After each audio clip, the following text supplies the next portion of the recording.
This is The Gist, the essential podcast for the discerning listener.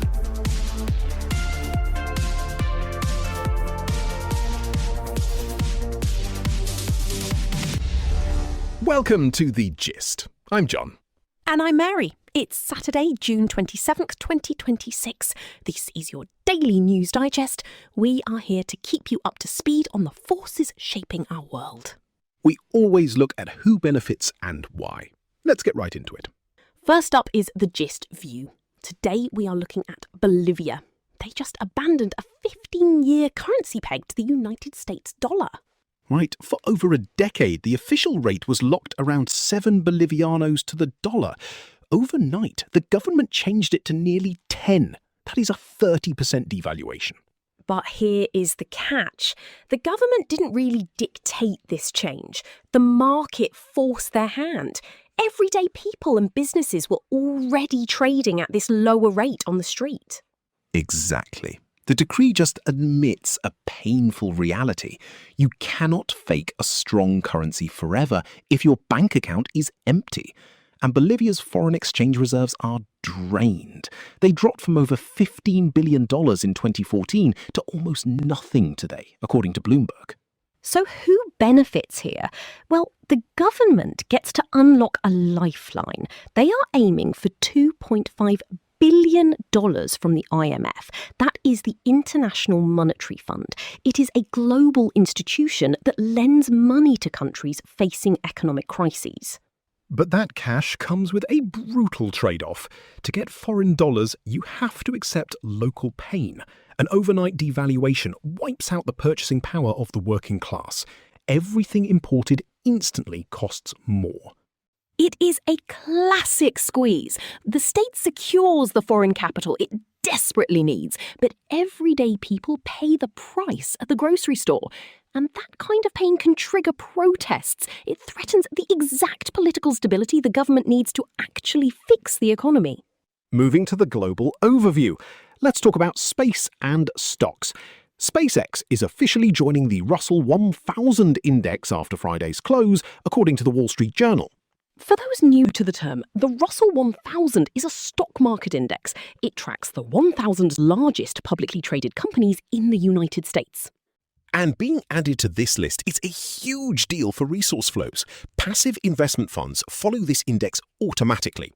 Because SpaceX is now on the list, these funds are forced to blindly buy an estimated $3 billion worth of SpaceX shares. It is automatic pilot investing. SpaceX shares closed Friday at $153.23. The big winner here is SpaceX. They get a massive, guaranteed injection of capital straight from everyday retirement accounts. Over in Asia, the money flows are slowing down. China just reported a softening in industrial profit growth. Bloomberg notes this is their first slump since last November. China is still exporting a ton of goods, and export prices are up. But selling things abroad is not enough. Domestic demand is weak. Everyday consumers in China are simply not spending enough to keep corporate profits climbing. Now, let's pivot to the European perspective. Trade tensions are flaring up again. United States President Donald Trump is threatening a 100% tariff on goods from European countries. The trigger? Digital services taxes. Several European nations are taxing big American tech companies. In response, Trump is scrapping previous agreements that capped United States tariffs at 15%. Let's look at the incentives here. The United States is weaponizing trade policy. The goal is to protect American tech monopolies. They want to stop foreign governments from skimming revenue off United States platforms. But let's flip the coin. Europe's digital taxes are highly targeted. Take France. They have a 3% tax, but it only hits companies making over 750 million euros globally and 25 million locally. Right. It basically exempts smaller domestic companies, so it acts like a discriminatory tariff in disguise.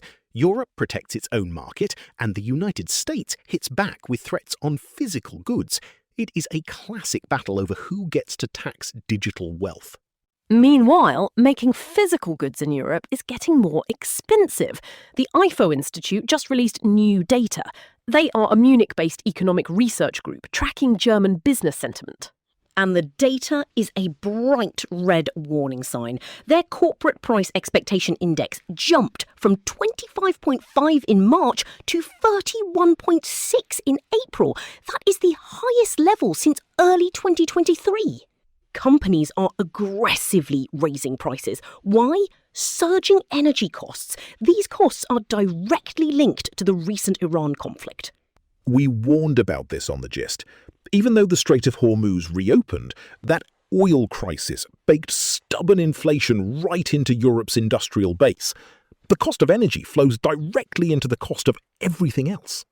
Finally, a major geopolitical shift. Ukrainian President Volodymyr Zelensky announced that a peace settlement framework has been transmitted to Russia. According to the German broadcaster ZDF, intermediaries have confirmed to Kyiv that ending the war is actually possible. We will be tracking these negotiations closely as the incentives for a ceasefire finally begin to align. That brings us to the end of today's show. Taking the temperature on today's global trends, it is a morning of harsh reality checks and shifting resources. From Bolivia's forced currency reset to Europe's stubborn energy inflation, the bills for past crises are finally coming due. Meanwhile, billions flow blindly into space innovation, and the United States and Europe revive old trade brawls to capture new digital wealth. It turns out reality is expensive, and someone always has to pay. If you found today's episode useful, well, you don't have to wait for the next podcast to stay ahead. Come subscribe for free to the Gist's daily newsletter. We'd love to be your smart friend in your inbox too. The link is right there in the show notes. Thanks for listening. We will catch you next time. The Gist, News Digest, and podcast are entirely written and produced by artificial intelligence. The Gist is out 3 times a day, every day, providing you with a liberal perspective on what to expect next. For more information and donations, visit thegist.online. Thank you for listening.